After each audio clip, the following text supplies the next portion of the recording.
আরে সরি, আপনি ঠিক আছেন? হ্যাঁ হ্যাঁ ঠিক আছে, আপনি তো বাঁচিয়ে নিয়েছেন। ঠিক আছে অপু, তোমার লাগেনি তো? আরে কিভাবে ঠিক থাকবো, রোদের মধ্যে হাঁটতে হাঁটতে আমার পা ব্যথা হয়ে গিয়েছে, আমি কালো হয়ে যাচ্ছি। আপনি বললে আমার গাড়িতে ড্রপ করে দিয়ে আসি। না না, তার কোনো প্রয়োজন নেই। চুপ। হ্যাঁ হ্যাঁ শিওর। আরে কি বলছো? আমরা তাকে চিনি না জানি না, কিভাবে তার গাড়িতে যাব? আরে ভাই, প্রথম প্রথম তো সবাই অচেনা থাকে, তারপরে আস্তে আস্তে সবাই চেনা জানা হয়ে যায়। হ্যাঁ হ্যাঁ উনি তো ঠিক কথাই বলেছে। আর তুমিও তো প্রথমে আমার অচেনাই ছিলে, যখন আমার বন্ধু বান্ধবের মাধ্যমে তোমার সাথে আমার পরিচয় হয়েছিল। আস্তে আস্তে মেলামেশা করতে করতে এখন তুমি তোমার পরিচিত, তাই না? হ্যাঁ তা ঠিক। চলো আমরা কোনো অটোতে চলে যাই। আরে ভাই, এই গাড়িতে যে মজা পাবেন অটোতে গেলে সেই মজা পাবেন না তো। হ্যাঁ আপনি ঠিকই বলেছেন। আর আমি যখন তোমাকে বলেছিলাম চলো অটোতে যাই, তখন তুমি বললে যে তোমার কাছে টাকা নেই, তাহলে এখন? আচ্ছা ঠিক আছে, চলো এই গাড়িতেই যাই। ও এক্সকিউজ মি ভাই, আপনি মনে হয় এর আগে কখনো এই গাড়িটা দেখেননি। এই গাড়িতে ড্রাইভার ছাড়া মাত্র 2 জন বসা যায়, মানে 2 সিটের গাড়ি। বাইরে থেকে দেখে কেউ বুঝতে পারে না। আর অলরেডি আমাদের দুজনের সিট বুকিং হয়ে গিয়েছে। সো এখানে তো আপনার জন্য কোনো জায়গা নেই। তার থেকে ভালো হয় আপনি একটা অটো ধরুন আর বাড়িতে চলে যান। আমি কিভাবে একা একা ওকে আপনার সাথে যেতে দেবো? আরে তুমি এত চিন্তা করো না, দেখে তো বুঝতে পারছো কত ভালো একটা ফ্যামিলি থেকে বিলং করে। তুমি বাসায় যাও, বাসাতে গিয়ে তোমার সাথে আমার দেখা হবে। অপু,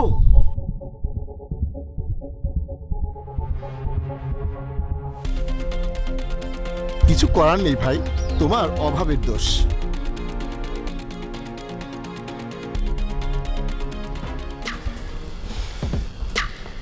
তারপর বলো, কেমন লাগলো?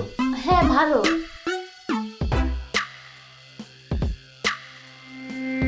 যাই হোক, তোমার বাড়িটা কিন্তু অনেক সুন্দর। হ্যাঁ সুন্দর তো হবেই। আচ্ছা তুমি আমাকে একটা কথা বলো, তুমি তোমার নিজের বাড়িতে না গিয়ে আমার বাড়িতে আসলে কেন? একবার বললাম তাতেই তুমি রাজি হয়ে গেলে। ও, তোমাকে দেখে ভালো লেগেছে তাই আর কি। তাহলে তোমার বয়ফ্রেন্ডের কি হবে? আরে না না, ও আমার বয়ফ্রেন্ড না, ও তো একটা গরিব, ও আমার বয়ফ্রেন্ড না।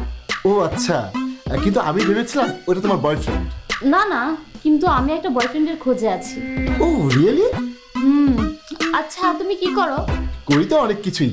প্রোডাকশন হাউস আছে, হেলথ ডিপার্টমেন্ট আছে, আরো অনেক কিছুই করতে হয়। বাবা, একসাথে এত ভালো পজিশন? হ্যাঁ, কিচ্ছু করার নেই, করতে তো হবেই। টাকা লাগবে, টাকা ছাড়া জীবনে কিছুই হয় না। তা অবশ্য ঠিক। আচ্ছা এক মিনিট, একটা কল এসেছে। হ্যালো অপু, কোথায় তুমি? এখনো বাড়ি ফিরে আসোনি যে? আমি বাইরে আছি, বাড়ি ফিরতে একটু লেট হবে, ডিস্টার্ব করো না। হুট করে তুমি বিজি হয়ে গেলে মানে? বললাম না বিজি আছি, বিরক্ত করো না তো। কার কল ছিল? ইম্পর্টেন্ট না, বলো তারপর। তারপর বলো, এখানেই বসবে নাকি বেডরুমে যাবে? অ্যাজ ইউ সে। ঠিক আছে তাহলে চলো।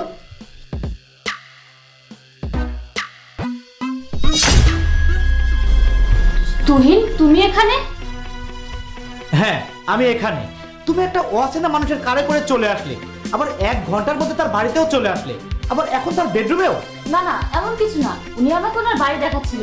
কিন্তু তুমি এখানে কি করছো? আমি দেখছিলাম তুমি টাকার জন্য কতটা নিচে নামতে পারো।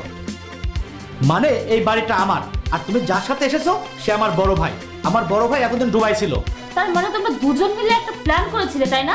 হ্যাঁ, ভাইয়ার সঙ্গে যখন আমি প্রথম দিন তোমার ব্যাপারে কথা বলি, তোমার ছবি ভাইয়াকে দেখাই, তখনই ভাইয়া আমাকে বলেছিল এই মেয়েটি 1 নম্বরে লোভী মেয়ে। এই জন্য আমি তোমার সামনে সবসময় গরিব সেজে থাকতাম। আমি তোমাকে ভালো মেয়ে মনে করেছিলাম, আর তুমি টাকার গন্ধ পেয়ে আমাকে ছেড়ে দিলে। টাকার গন্ধ পেয়ে এত তাড়াতাড়ি চেঞ্জ? না না এমন কিছু না, আমি তো শুধুমাত্র ওনার বাড়িতে এসেছিলাম। ও আচ্ছা, কিন্তু তুমি তো একটু আগেই বললে এটা তোমার শুধু বন্ধু হয়। ওটা তো আমি এমনি বলেছিলাম। শোনো তুমি যেমন ভাবছো তেমন কিছুই না।